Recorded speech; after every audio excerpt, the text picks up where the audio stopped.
Muy bien, estamos con Catalina Ochoa de Uber, la empresa de servicio de chofer privado que ha llegado al Perú ya hace poco más de un año. ¿Cómo estás, Catalina? Gracias por el tiempo. Muy bien, muchas gracias.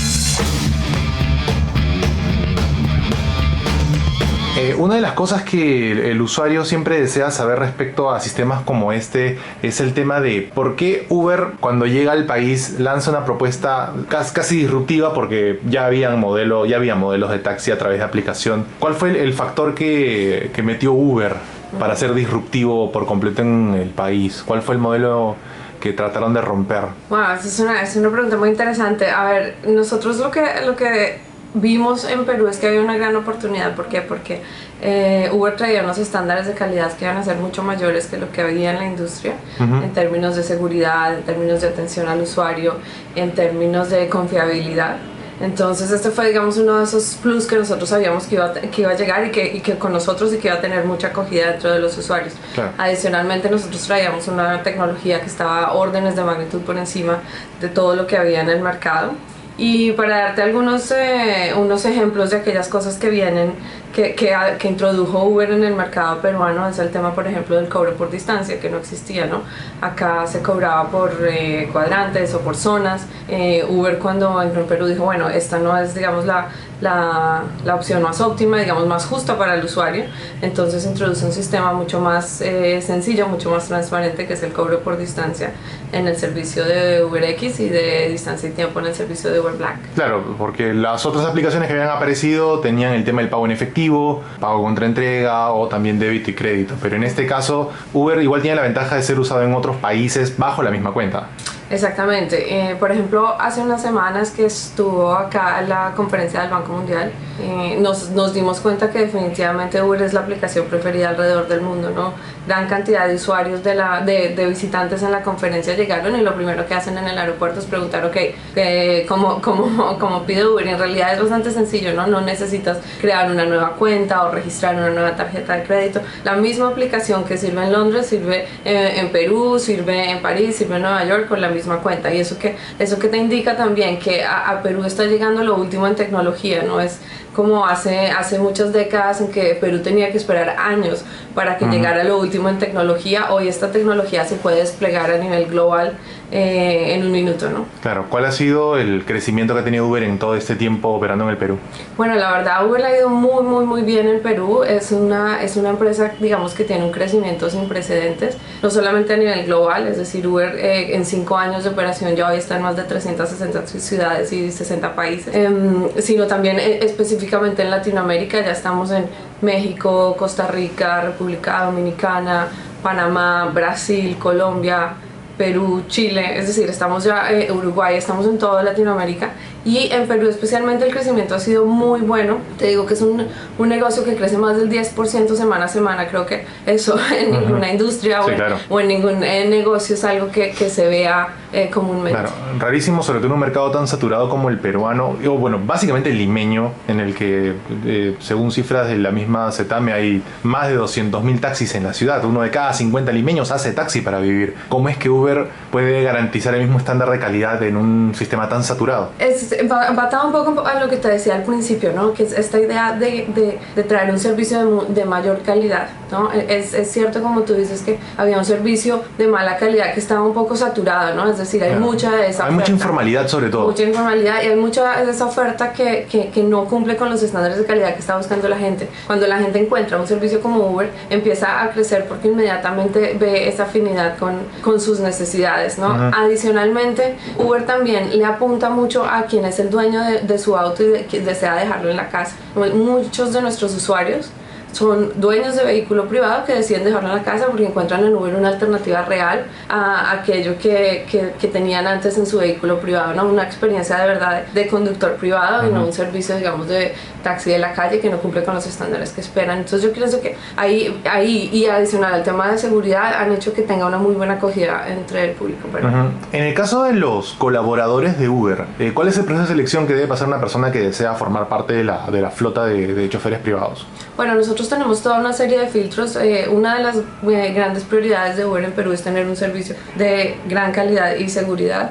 Entonces nosotros tenemos varios filtros, ¿no? Para darte algunos ejemplos, nosotros revisamos antecedentes penales, policiales y judiciales, pero sabemos que esos no cuentan la historia completa, entonces los complementamos con estudios, pruebas psicológicas, pruebas psicotécnicas que se usan para empleados de banco o de aerolínea. Son pruebas que hace Uber alrededor del mundo y que te ayudan a determinar la tendencia que puedan tener los conductores, algunos comportamientos que no son deseables. Claro. Entonces eso también se complementa con entrevistas con psicólogos especializados, adicionalmente revisión de récord del conductor. Adicionalmente a todo esto, digamos, aparte de todos estos filtros de entrada, hacemos un seguimiento viaje a viaje de la calidad. Todos los viajes en Uber son calificados. La calificación es de doble vía. Claramente para nosotros es prioridad que tanto el usuario como el conductor se sientan seguros en la plataforma. Entonces hay un sistema de calificación de doble vía. Conductores que bajen de una calificación de alrededor de 4.4 salen de la plataforma. Entonces es bastante estricto y esto nos ayuda a reforzar el tema de seguridad y calidad. Y todos los viajes tienen la ventaja en Uber, a diferencia de cualquier otro servicio o aplicación, que hay un 100% de trazabilidad de los servicios. Ningún servicio desaparece, siempre sabes dónde salió la persona, a dónde fue, quién fue el usuario, quién fue el conductor. No hay anonimidad en la plataforma, el conductor sabe quién es el usuario sabe quién es el conductor, y Uber media, digamos, esa relación para asegurarse de que siempre haya seguridad en la plataforma. Has mencionado que hay un sistema de doble verificación, digamos, doble vía de calificación, tanto para el usuario como para el conductor.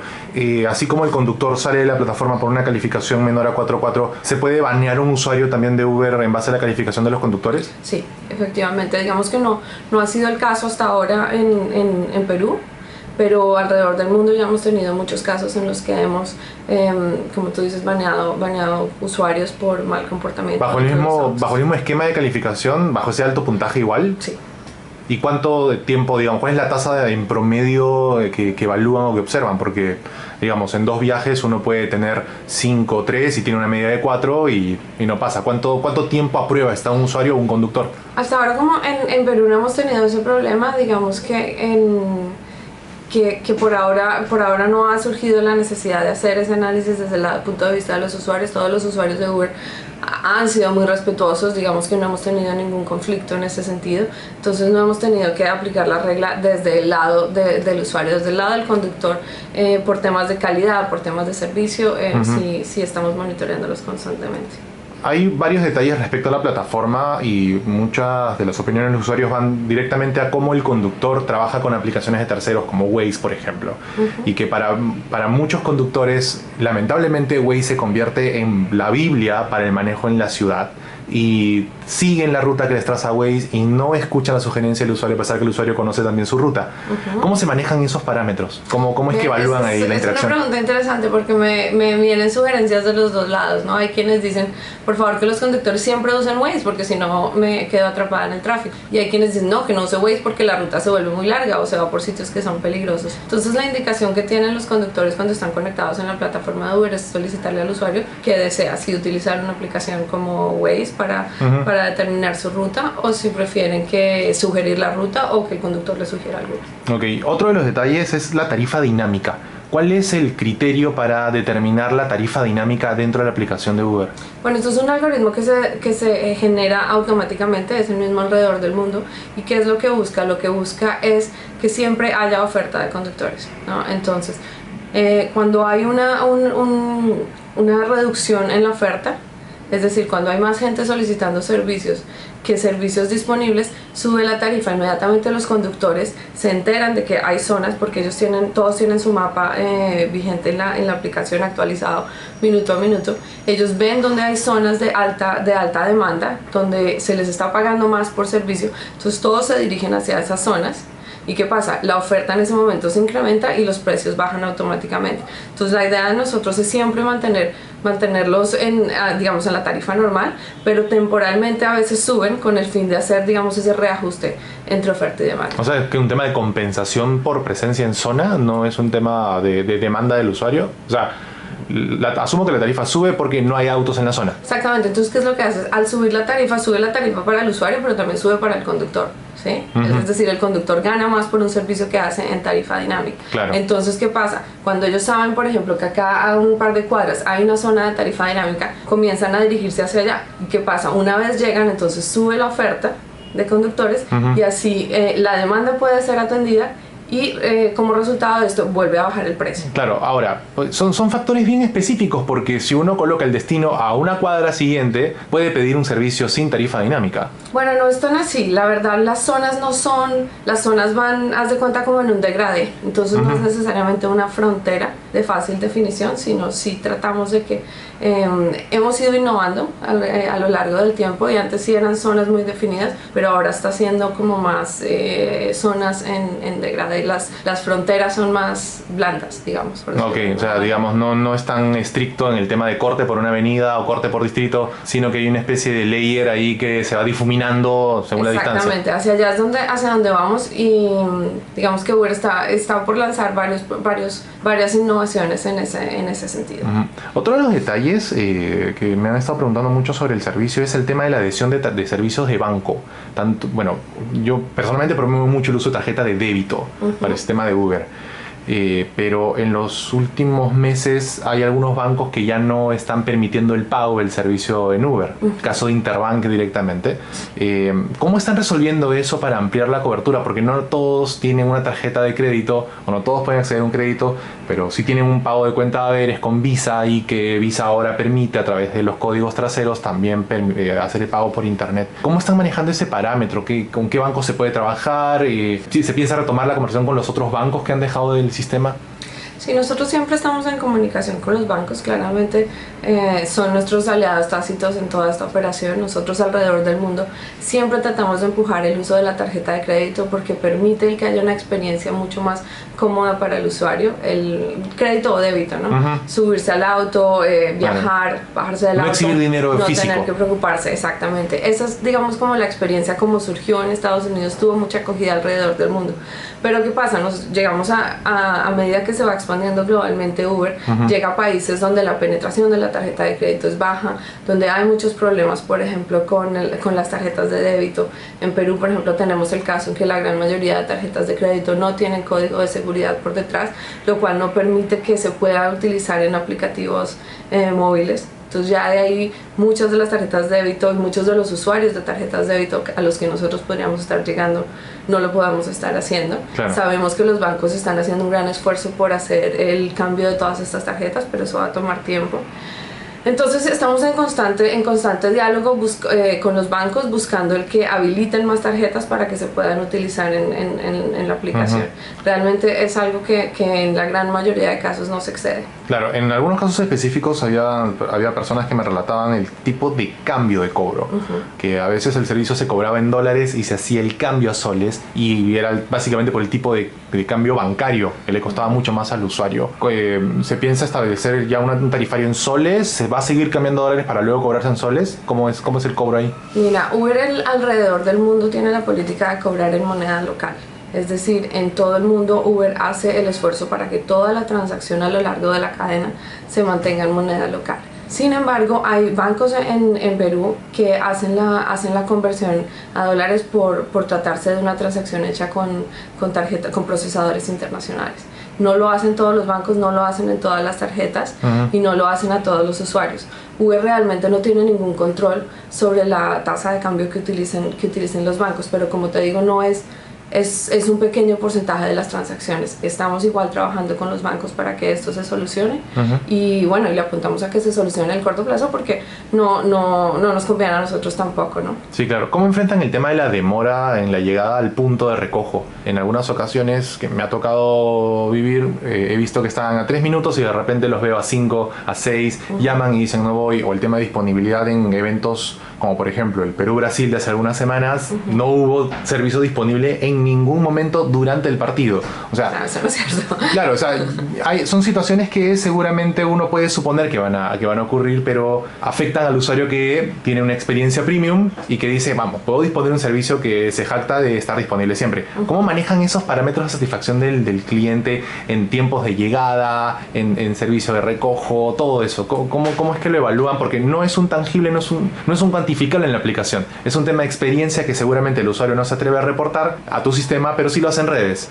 Y es un tema también de cuidado de imagen. ¿Cómo es que manejan ese parámetro? Bueno, nosotros la primera cosa que es importante aclarar es que los conductores que están asociados a la plataforma de Uber son absolutamente independientes. Es decir, ellos deciden cuándo se conectan y cuándo no. No podemos entrar nosotros a exigirles que se conecten durante el tiempo del partido, por ejemplo, porque son independientes. Entonces, ¿qué pasa? Nosotros manejamos muchos incentivos con los conductores para que estén conectados en momentos especiales en los que nosotros podemos que pueda haber una reducción en la oferta. Tal es el caso de los partidos y de situaciones como esta. Adicionalmente tenemos todo el tema de la tarifa dinámica, que sabemos nosotros que ayuda a compensar esos momentos en los que la oferta, la demanda supera sustancialmente la oferta. Hoy en Lima nosotros tenemos un tiempo promedio de llegada de menos de 6 minutos, entonces eso te habla que estamos dando un servicio de calidad. Hay situaciones muy específicas donde necesariamente va a haber una reducción en la oferta, menos de la oferta que quisiéramos respecto a la demanda, pero la verdad son bien pocas porque este tema de la tarifa dinámica lo que hace es que incentiva a los conductores a salir, adicional a los bonos que nosotros les estamos ofreciendo regularmente. Frente a otros servicios, si bien es cierto, ventajas y beneficios del producto, hay algunas desventajas que he notado. Una de ellas, por ejemplo, es que yo no puedo pedir 2 servicios de Uber al mismo tiempo. ¿Por qué no puedo pedir 2 Ubers al mismo tiempo? Bueno, la razón de fondo es por esto que te decía, la anonimicidad. Nosotros no queremos que alguien sea anónimo en la plataforma, es decir, que cuando el conductor va a recoger a Jesús, sepa que va a recoger a Jesús y no a otra persona a quien Jesús le pidió un servicio.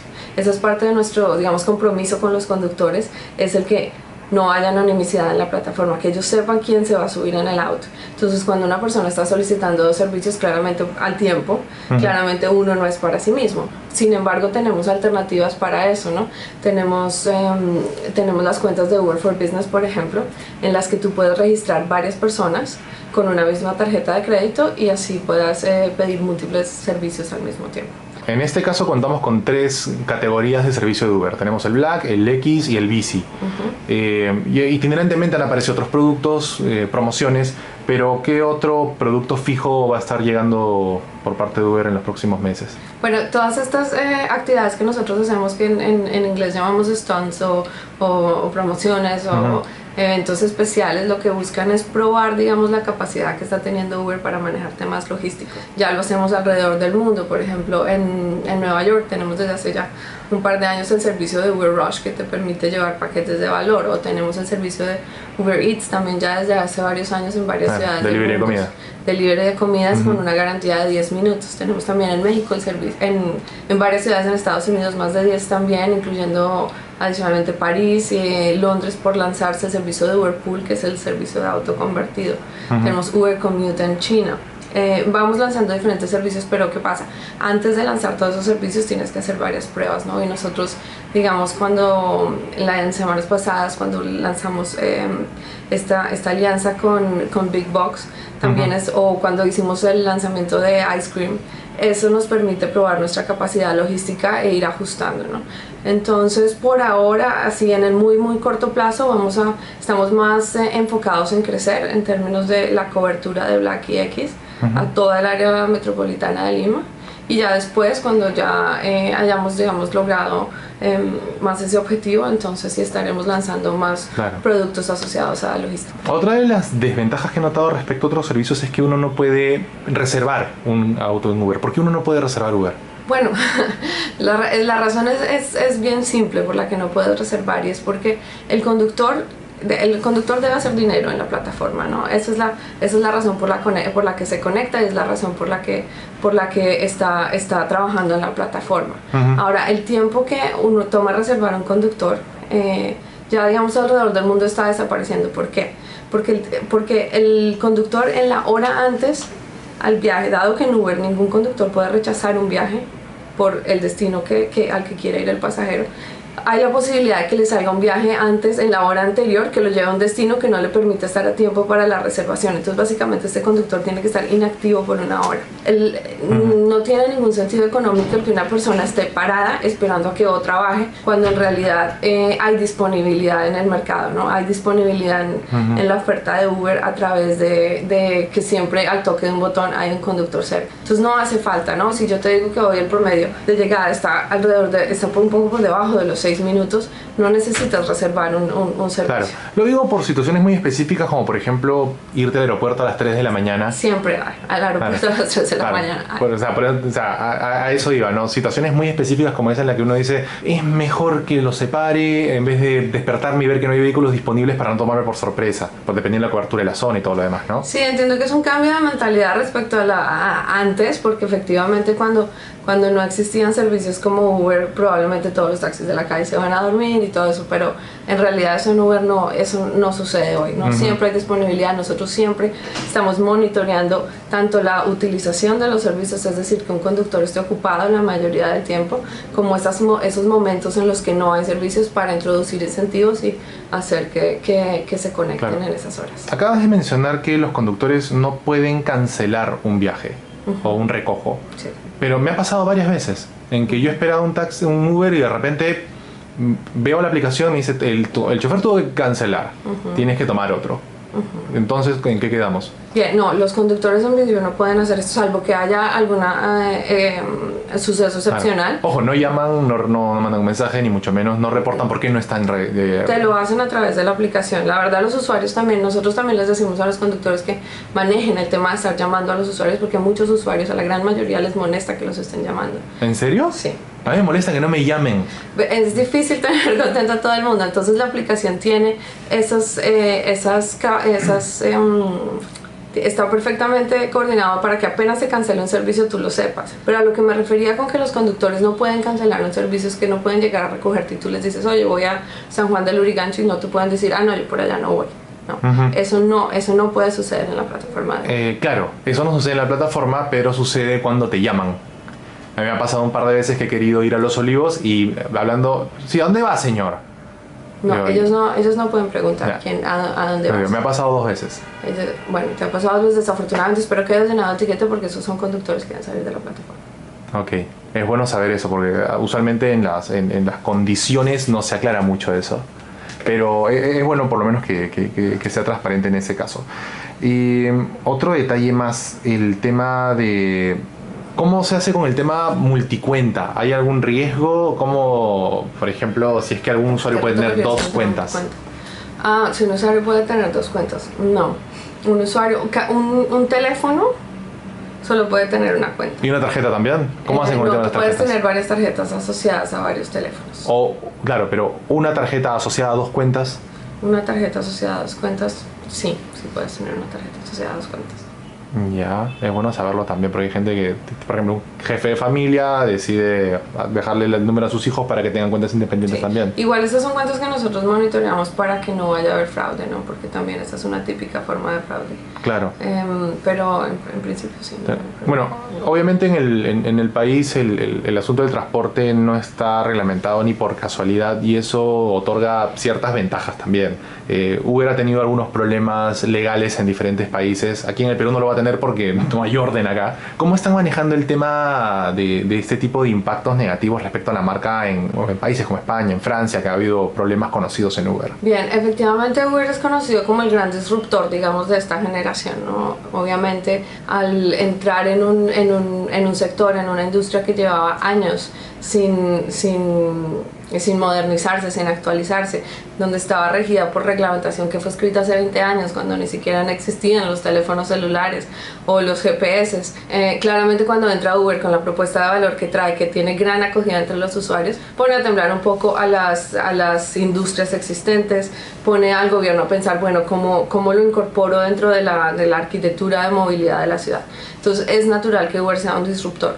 Y que tenga efectos en la relación con diferentes gobiernos, y eso es lo que uno ve mucho en la prensa, ¿no? Claro. Sin embargo, Uber hace 3 años ningún gobierno reconocía la figura de los aplicativos como Uber dentro de su esquema de movilidad. Hoy ya, digamos, comenzando por San Francisco y California, quienes han regulado el servicio de Uber, Ya han seguido muchos gobiernos y ya hoy en más de 70 ciudades Uber está perfectamente reconocido como una empresa que intermedia entre la oferta y la demanda.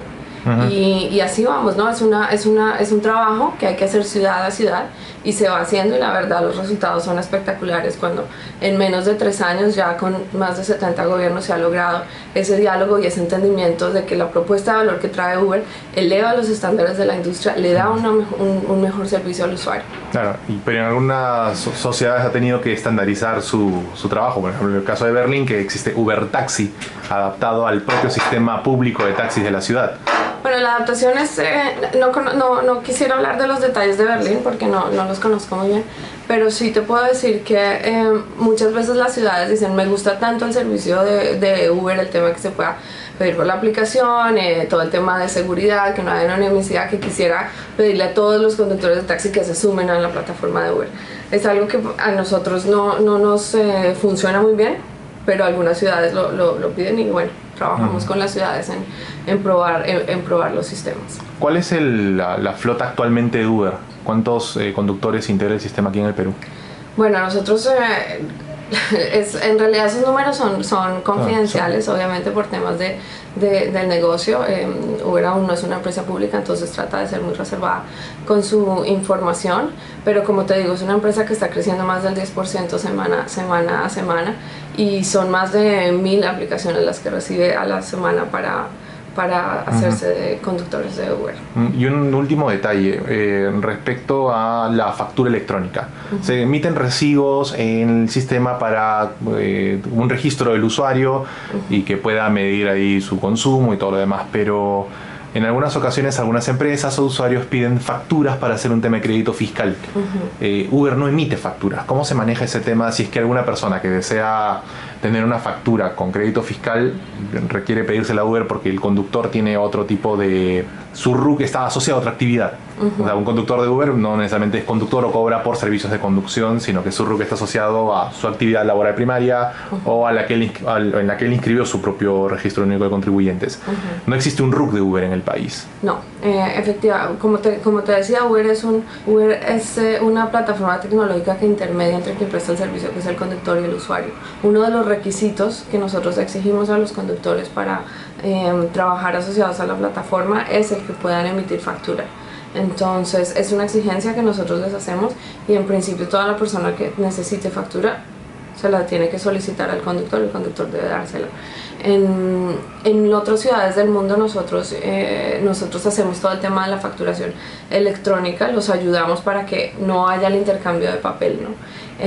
Ese es por ejemplo el caso en México, donde las empresas pueden tomar muchos servicios de Uber, no sé, entre los 1000, 2000, 3000 a la semana, y lo que hacen es que bajan el timbre electrónico de todos los servicios en un segundo. Hoy desafortunadamente eso todavía en Perú no está lo suficientemente listo para que Uber pueda prestar ese servicio. Entonces es por eso que cuando te hablaba de Uber for Business es una plataforma espectacular que tiene muchísimo potencial, pero todavía nosotros no la promocionamos mucho en Perú, porque la experiencia todavía sigue siendo de la factura de papel. Entonces en el momento en que eso ya esté listo y nosotros podamos emitir la facturación electrónica de todos los servicios del mes, en ese momento, bueno, creo que será espectacular, y estamos trabajando con la SUNAT y con los conductores para llegar a ese punto. Ya para terminar, ¿viene algo para Navidad con Uber? Sí, tenemos un par de sorpresas en Lima para Navidad. Ok, un asunto adicional, ¿quién se encarga del diseño de los autos cuando hay fechas específicas? Nosotros todo eso lo hacemos internamente. Uber hace todo su marketing interno. Si has visto, por ejemplo, el tema de todo nuestro branding es hecho en Uber, pensando no solamente en nuestro brand global, pero también en acercarnos mucho a lo local. Entonces por eso cuando hay eventos especiales nos gusta vestir los carros por ejemplo de la bandera del Perú, o de guitarritas. De guitarritas, exactamente. Claro. Bueno, Catalina, muchas gracias por tu tiempo. No, muchas gracias a ti.